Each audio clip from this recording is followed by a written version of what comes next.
अथ अन्नसूक्तम्। ॐ अहमस्मि प्रथमजातस्य पूर्वं देवेभ्यो अमृतस्य नाभिः यो मा ददाति स देवमावाह अहमन्नमन्नमदन्तमग्नि पूर्वमग्नेरपितः त्यन्नम् यत्तौहासाते अहमुत्तरेषु व्यात्तमस्य पशवः सुजम्भम् पश्यन्ति धीराः प्रचरन्ति पाकाः जहाम्यन्यं न जहाम्यन्यम् अहमन्नं वशमिच्छरामि समानमर्थं पर्येमि भुञ्जत् को मामन्नं मनुष्योदयेत पराके अन्नं निहितं लोक एतत् विश्वैर्देवैः पितृभिर्गुप्तमन्नम् यदद्यते रुप्यते यत्परोप्यते शततमीसा तनूर्मे बभूव महान्तौ चरोसकृद्दुग्धेन पप्रौ दिवं च पृष्णिपृथिवीं च साकम् तत्सम्पिबन्तो न मिनन्ति वेधसः नैतद्भूयो भवति नोकनीयः अन्नं प्राणमन्नमपानमाहुः अन्नं मृत्युं तमुज्जीवातुमाहुः अन्नं ब्रह्माणो जरसं वदन्ति अन्नमाहुः प्रजननं प्रजानाम् मोघमन्नं विन्दते अप्रचेताः सत्यं ब्रवीमि वध इत्सतस्य नार्यमणं पुष्यति नो सखायम् केवलाघो भवति केवलादी अहं मेघस्तनयन् वर्षन्नस्मि मामदन्त्यहमज्ञन्यान् अहं सदमृतो भवामि मदादित्या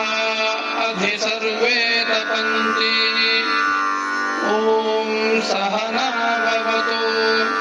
सहनौ भुनक्तु सह वीर्यङ्करवावहै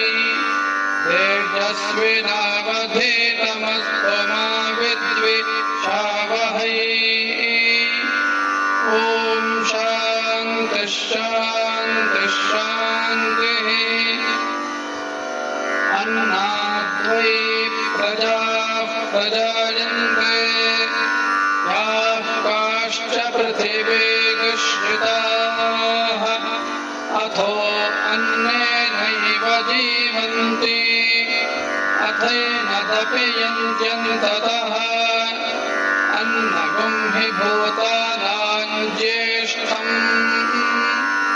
तस्मात् सर्वौषधमुच्यते सर्वं वैतेन्नमाप्नुवन्ति येन्नं ब्रह्मोपासते अन्नगुं हि भूतानां ज्येष्ठम् तस्मात् सर्वौषधमुच्यते अन्नात् भूतानि जायन्ते जातान्यन्येन वर्धन्ते अद्यतेऽस्ति च भूतानि तस्मादन्नं तदुच्यत इति तस्माद्वा एतस्मादन्नरसमयात् अन्योऽन्तर आत्मा प्राणमयः तेनैष पूर्णः स वा एष पुरुषविध एव तस्य पुरुषविधता अन्वयं पुरुषविधः तस्य प्राण एव शिरः ज्ञानो दक्षिणः पक्षः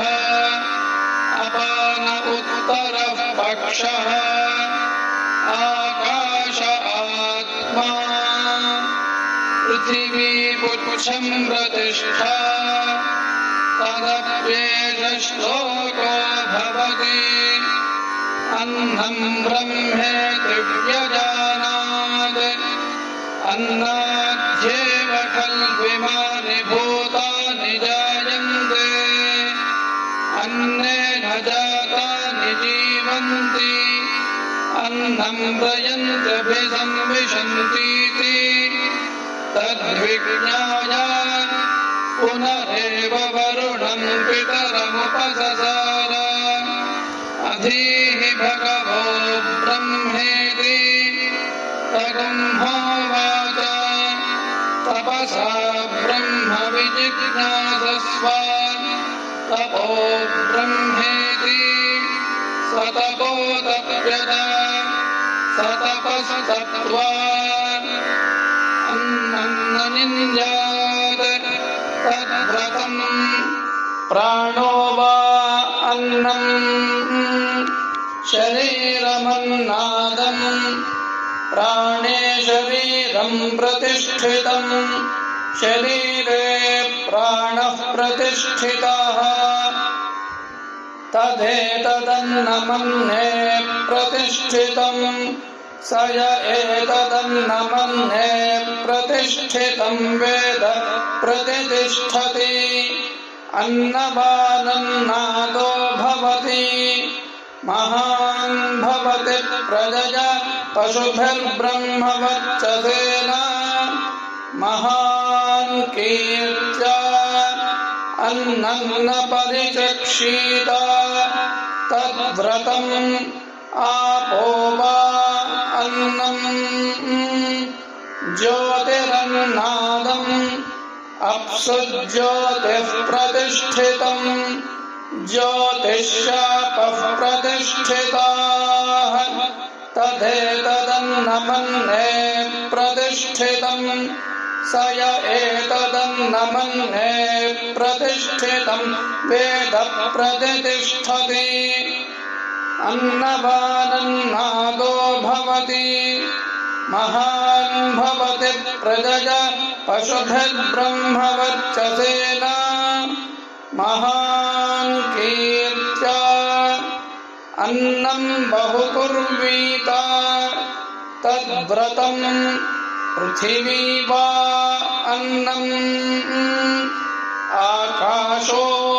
आकाशोऽन्नादः पृथिव्यामाकाशः प्रतिष्ठितः आकाशे पृथिवी प्रतिष्ठिता तदेतदन्नमन्ये प्रतिष्ठितम् स य एतदन्नमन्ये प्रतिष्ठितं वेद प्रतिष्ठति अन्नवानन्नादो भवति महान् भवति प्रजया पशुभिर्ब्रह्मवर्चसेन महान् कीर्त्या ॐ सहना भवतु सहनौ भुनक्तु